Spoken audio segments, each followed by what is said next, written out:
una alarma. ¿Está mucho? Ya está en modo presentación. Bueno, vamos a tratar esto.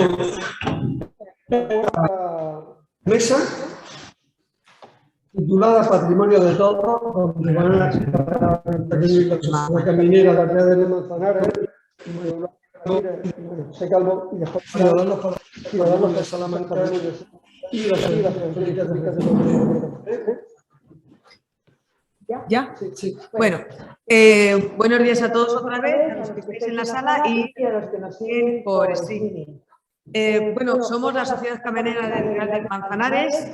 El Real del Manzanares es una comarca histórica que abarca toda la zona noroeste de Madrid. Se desarrolla, bueno, pues después de cuando está avanzando la Reconquista hacia el Al-Ándalus. Y bueno, pues la Sociedad Caminera del Real de Manzanares lucha sobre todo por la defensa de los caminos históricos. Estamos convencidos de que los caminos históricos, hablamos de vías pecuarias y de todas sus divisiones, de veredas, de cordeles, de coladas. Estas vías pecuarias, estos caminos históricos son los medios de comunicación del ciudadano, de la sociedad. Y por eso queremos que estos caminos estén abiertos y nuestra lucha es que los caminos históricos no sean cerrados. Distintas intervenciones apoyando a las administraciones porque no tenemos capacidad jurídica y podemos salir trasquilados, y entonces siempre apoyamos a las administraciones y damos informes, exigimos que se haga el inventario de caminos, que es el catálogo histórico patrimonial que los ayuntamientos deben tener, pero se lo recordamos a los ayuntamientos. Oiga, usted tiene su catálogo de su inventario de caminos. Anda, si tenemos caminos.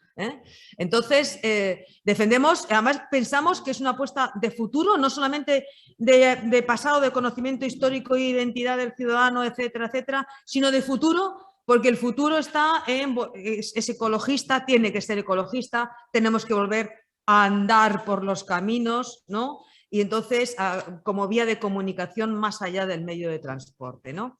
Entonces, también defendemos el patrimonio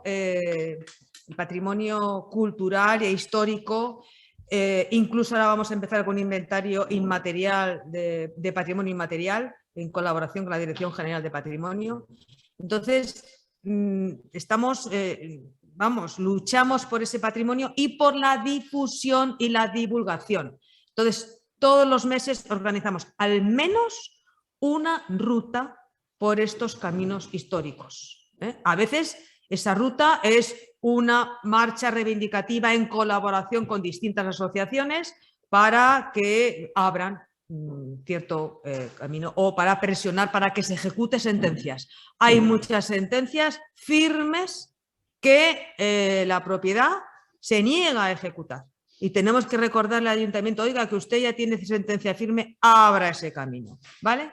Entonces, bueno, no os voy a dar más detalles porque María José Calvo, que es también miembro de la Junta Directiva, es historiadora del arte y además arqueóloga, ha hecho un informe, un resumen de una de las luchas que tenemos ahora, que está en este cruce de caminos, del camino del Escorial, aunque, bueno, el Escorial, Guadarrama, Navalquejigo, Galapagar, hay una vía pecuaria que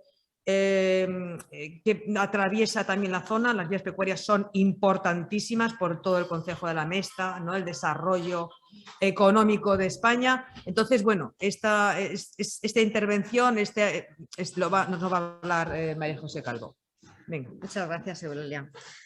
Pues sí, yo soy María José Calvo, como ha dicho, pertenezco a la Junta Directiva de la Sociedad Caminera del Real del Manzanares, pero hoy estoy aquí también en nombre de todas las asociaciones que participan en el proyecto Salvemos Navalquejigo, para que mi voz sea la de todos en un grito unido de reclamación por la salvaguarda del patrimonio de la Sierra del Guadarrama. Indicar que muchos de los datos que voy a expresar en esta ponencia han sido extraídos de un informe importantísimo denominado Informe sobre el poblado medieval de Navalquejigo, redactado en 2021 por el historiador Daniel Martín, un historiador local, Michael Harris y Paloma Ortiz, uno de los principales artífices de la defensa de este poblado, así como de un importante informe que realizó la archivera del Escorial, Ana María Luzón García, y datos recientes facilitados por una de nuestras principales colaboradoras en este momento, María del Mar Hernández Sánchez, que es concejala del Ayuntamiento del Escorial y que está siguiendo la lucha a brazo partido a diario con las administraciones y con funcionarios del Ayuntamiento. Hoy vamos a hablar de una pequeña aldea olvidada, la tenéis situada en el mapa, como podéis ver, que hemos querido contextualizar, sobre todo porque hay gente de toda España, para que veáis dónde está situado en ese circulito rojo un sitio pequeñito que se llama Navalquejigo, entre Ávila, Madrid, bueno, cerca del Escorial. Es una aldea pequeña olvidada, pero que posee un rico patrimonio histórico. Pertenece al municipio del Escorial. El nombre procede etimológicamente del prefijo nava, que es tierra llana y pantanosa entre montañas, y porque el árbol predominante de la zona era el quejigo, de ahí Navalquejigo. Es sencillo y obvio, pero hay que decirlo. Cerca de Navalquejigo tenemos importantes yacimientos calcolíticos de la Edad del Hierro, de época romana. Ya os he hablado en algún momento del yacimiento de Monesterio, sobre todo los que estuvieron en la visita realizando, hablamos de ese gran yacimiento romano que hay en el Escorial. En Collado Mediano hay unos restos romanos, obviamente, que también conocemos, y toda la zona del largo dominio árabe. La presencia humana en este paraje del Piedemonte se explica porque había buenos pastos, ríos y arroyos, abundante caza y terrenos cultivables. Tras la caída de Toledo en 1085, la marca media va bajando y esto se convierte en lo que se denomina la Transierra Segoviana. El proceso repoblador espontáneo cobró fuerza y a partir del siglo XII es cuando la zona se convierte en una zona segura y se empiezan a establecer pequeños municipios, pequeñas localidades de habitación. Está muy ligada a la ganadería trashumante y en la etapa inicial a los pastores segovianas que montaban pues eso, pequeñas chozas en estos movimientos de la transhumancia. Así nace Navalquejigo en el siglo XII como uno de estos núcleos dispersos de la repoblación, situado muy cerca de la Cañada Real Segoviana y enlazado a la que enlazaba también con un ramal de la Leonesa.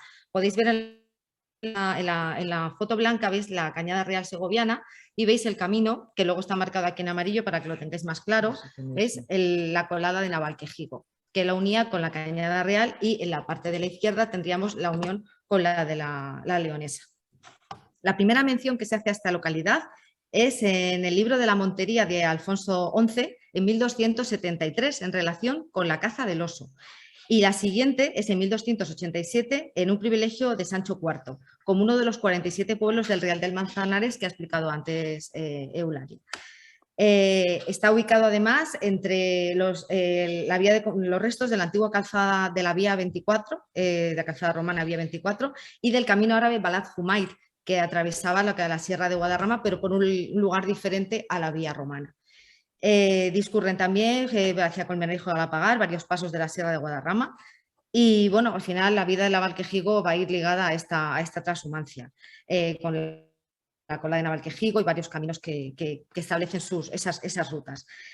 A partir del siglo XIV pasa a dominio señorial bajo la familia de la Cerda de los Mendoza, es un poco por contextualizar la historia. Y luego ya durante el siglo XV, por la inestabilidad de los conflictos internobiliarios y las guerras civiles, bueno, pues es un momento de inestabilidad.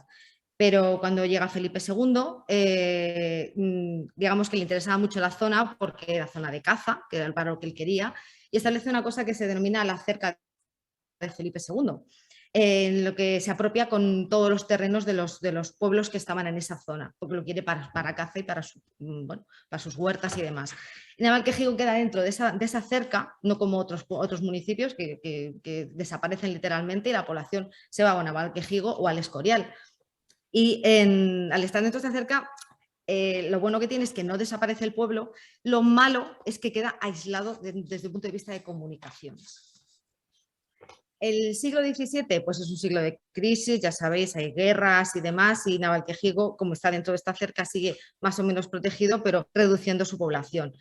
En cambio, durante el siglo XVIII tenemos un resurgir, porque se convierte en villa, en villazgo, que en aquella época es una figura jurídica muy importante, con su casa consistorial, picota y cárcel. Esto, desde un punto de vista jurídico, era muy importante y eso va a ser muy importante después para lo que queremos defender.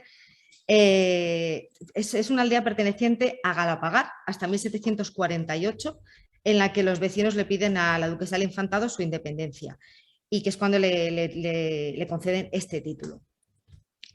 Así se mantiene hasta 1890, donde vuelven a pedir que los separen de Galapagar, de una vez fehacientemente, y se una al Escorial, que es como está ahora mismo, que es lo que ocurrió en 1895. Durante todo el siglo XIX, sufren el tema de las desamortizaciones, como gran número de municipios, se expropian los terrenos, se pasan a manos muertas, y hay una familia de la burguesía madrileña, los Arroyo, que empiezan a comprar todos los terrenos y todas las fincas, expulsando a los habitantes que estaban en ese momento, cuya población había decaído bastante, y dejando solamente a lo que ellos consideran unos guardeses, que eran los únicos que habitaban en esa población. De hecho, según Madoz, a mediados del siglo solo habitaban 63 personas, de las casi 280 que había llegado a tener, que puede parecer poco, pero no es poco para una pequeña aldea en la Transierra. Finalmente, en la época del siglo XX, durante el franquismo, esta familia propietaria de los terrenos empieza a vender esos terrenos, empieza a rodearse esta aldea abandonada, entre comillas, por grandes urbanizaciones, quedando vacía hasta que llegan unos vecinos, unos ocupas, que ocupan lo que se denomina las casas Serrén, que ahora veremos qué tipo de figura es, y que las hicieron habitables, algo que estaba dejando caer. Ellos, al irse a vivir allí, fueron reconstruyéndolas y gracias a ellos tenemos hoy día esas casas. En 1990 el deterioro es impresionante, se ha caído el portón del ayuntamiento, se ha desplomado el tejado de la iglesia con la cabecera, ya se incluye en la lista roja de patrimonio de la Asociación Hispania Nostra. Y bueno, el consistorio escurialense hasta entonces y los propietarios de los terrenos no habían hecho absolutamente nada. Creo que era una aldea medieval preciosa, tenemos un desastre que vamos a ver ahora en las imágenes. Aquí tengo unos planos para que veáis simplemente cómo era en 1945, veis en la foto aérea de unas casitas con su plaza, el corral. En 1956 lo mismo, sigue habiendo todavía terrenos de cultivo alrededor, y la foto de 2015 del plano general, sí, donde se ven las torres, barrio del Escorial enorme lleno de chalés, el Guijo y todo lo que es la urbanización de Navalquejigo, que no tiene nada que ver con el pequeño núcleo de población medieval. Bien, a mí me gustaría destacar aquí el tema de la picota inmobiliaria y la especulación inmobiliaria. Me imagino que os habéis dado cuenta de que esto es una vía de tren, esto es cercanías. Madrid está en pleno boom, y bueno, lleva décadas creciendo. Ahora vivir a 30, 40, 50 kilómetros de Madrid es vivir en los alrededores de Madrid. Hay una estación de cercanías. Ese terreno, inmobiliariamente hablando, vale muchos cientos de millones. Entonces, lo que se trata es que eso no tenga valor, se arruine. Y bueno, hechos consumados, hay un montón de piedras, se retiran y a los chaletes. Entonces, porque hay una estación de cercanías andando a 2 minutos. O sea que es un bombón. Perdón, pero es verdad. Sí, efectivamente. Esa es la clave, ¿no? Esa es la clave. Pues vamos a ver efectivamente qué son estos elementos patrimoniales tan importantes y que tenemos que defender, y qué es en lo que estamos. Como podéis ver, os he marcado en el plano aéreo lo que es la zona de la iglesia, la casa consistorial, la picota y el corral de concejo / plaza de toros, de que lo contamos, y el potro de Herrar. Eso es lo que queremos proteger y eso es lo que queda a día de hoy, junto con algunas casas Serrén, de este pequeño poblado medieval que en su día fue una villa y que tuvo su cárcel y tuvo todos sus elementos de pueblo. Esta es la iglesia de la Exaltación de la Santa Cruz. foto de la semana pasada. Las fotos que os pongo casi todas para que veáis de la semana pasada, para que tengáis los datos más actualizados. Esta es una iglesia del siglo XIII que se modifica en el XV. Es una iglesia lo que llaman defensivas, con el matacán, que es la parte superior que podéis ver en esta parte. Tendría aquí una torre a la que se puede acceder. Bueno, está lejos, como muchas de las zonas de la Sierra de Madrid. Y bueno, pues esta es la parte de atrás de la iglesia. Como veis, la nave central no queda nada, de las 6 capillas que tuvo tampoco. Quedan algunos contrafuertes en la parte de la torre. Y bueno, esta es la parte de la nave de la iglesia, como veis, absolutamente destruida. Se ve aquí de lo que queda de alguna de las ventanas. Veis aquí las capillas, veis la parte del arco apuntado, que esto ya es construcción del siglo XV. Y lo único que queda cubierta es la parte de la cabecera. Pero esto es lo que hay en el interior de la cabecera. Podéis ver la basura, carros. Bueno, esto ha sido, pues eso, esto es lo que hay de la iglesia, cómo está totalmente, absolutamente destruido la parte del techo, la subida al matacán, que es muy peligrosa y que está llena de pintadas. Y bueno, pues la puerta que puso la propiedad en su día, que queda puerta y está destruida en su lado. Los otros elementos patrimoniales, la Plaza Mayor, que esto es como estaba en el año 96, esto es como que está ahora. Os he puesto esta foto anecdótica del 2017 porque había una casa de un ocupa que tenía forma de casa de Star Wars y me parecía muy curioso que ya la han tirado, pero del 96 al 2022, como veis, la diferencia es impresionante. El escudo está guardado en el ayuntamiento, eso sí está, y bueno, algunas de las jambas también, pero para en su día reconstruirlo no sabemos cuándo. Y esta es la famosa picota que se ha limpiado de pintadas, que tiene una inscripción y que, bueno, que está datada en torno al siglo XVII. El Corral de Concejo, Plaza de Toros, el Corral de Concejo es donde se reunían los de la Mesta y hacían una serie de actividades tanto políticas como económicas. Se trasladó a principios del siglo XX de la zona del pueblo y es un semicírculo, un círculo más o menos, que se ha utilizado incluso de Plaza de Toros hasta 1950. Gracias a eso se ha mantenido, pero a día de hoy lo que tenemos es, pues eso, llena de viviendas de ocupas, de algunas roulottes. Y bueno, tiene su potro de rack, como tenían todas las plazas, todos los corrales de concejo, que más o menos no se ha conservado mal, se ha perdido uno de los travesaños, pero como veis no está mal conservado. Luego también hay una fuente, un caño típico, que actualmente está en tela de juicio si realmente pertenece al municipio o se trajo desde Galapagar, pero bueno, eso está el ayuntamiento de Mena aclarándolo. Y estas son lo que denominan casa serrén, que es una tipología de casa que es como las de Segovia, que es una casa con un patio y una serie de habitaciones alrededor. Y se le denomina casa serrén, que son tenían cuadras, tenían zona de huerto y bueno, pues se ha mantenido gracias a estos ocupas que hemos comentado en la ocasión anterior. Me parecía muy importante haceros una lista de las figuras de protección que tiene el poblado, eso lo podéis ver cuando tal. Y lo más importante también es el tema del movimiento vecinal, que es a lo que hemos llegado gracias a estas personas. O sea, las asociaciones en torno a Escorial y Alana solicitaron en su momento al Ayuntamiento del Escorial, a la Comunidad de Madrid, que obligasen a los propietarios a conservar este bien. Se unieron estas 10 asociaciones que veis en la imagen en la plataforma Salvemos Navalquejigo, la cual ha llevado una campaña muy intensa, informó y elevó un informe a la Dirección General de Patrimonio Cultural de la Comunidad de Madrid y al Ayuntamiento para pedir que se declarara bien de interés cultural por el gran interés patrimonial de esto, y desde la plataforma se obligó a una inmediata intervención. ¿Qué ocurrió? Pues gracias a eso, el estado de la cuestión a día de hoy es que en el año 99 la Dirección General de Arquitectura y Vivienda notificó a la Escorial que, aunque los requerimientos a la propiedad fueran infructuosos, la Administración está facultada para realizar las actuaciones con cargo al obligado a través del procedimiento de ejecución subsidiaria. Así que, 23 años después de esto, el Ayuntamiento de Escorial ha tomado cartas en el asunto, ha requerido a la propiedad, que tiene 3 meses para presentar ante la Dirección General de Patrimonio un proyecto de consolidación de las ruinas. El ayuntamiento, si no, está obligado a actuar de oficio y presentar un proyecto en caso de que no se realice por la propiedad, lo que evitaría la pérdida del monumento. Y si la propiedad no lo presenta y el ayuntamiento sí lo hace, se pasaría, como digamos, factura a dicha propiedad de dicho proyecto. Si los propietarios no actúan, el consistorio irá directamente a ejecución subsidiaria, como tenéis ahí. ¿Vale? Y bueno, esto es un resumen. En conclusión, pues que la acción social y las asociaciones que velan por el patrimonio hacen que las administraciones actúen, la legislación obliga a la conservación y recuperación de nuestro patrimonio y las administraciones están obligadas a actuar, independientemente de los propietarios. Si la propiedad es privada, se debe requerir, pero no puede ser un pretexto para no actuar, ya que la administración competente es responsable subsidiaria. Muchas gracias.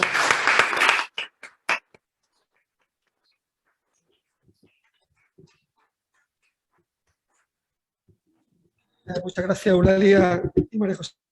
Espero que no haya ido muy aficiada.